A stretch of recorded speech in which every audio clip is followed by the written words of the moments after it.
Ruiny kostola a kláštora svätej Kataríny v Malých Karpatoch dnes opäť ožili. Zrúcaninu zachraňuje 40 mladých dobrovoľníkov. Pri konzervovaní stavby si zároveň môžu vyskúšať, ako žili mnísi v 17. storočí.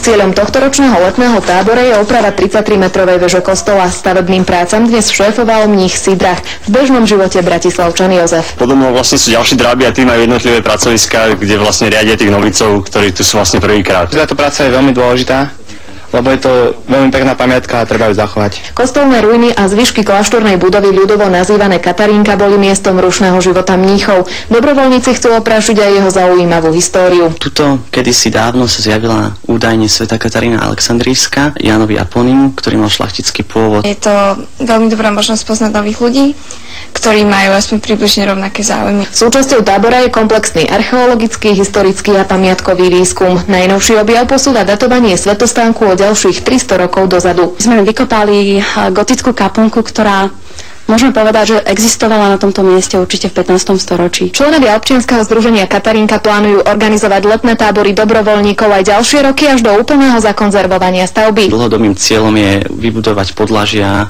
obnoviť podlažia vo veži. Pre Slovenskú televíziu Katarína Švábová.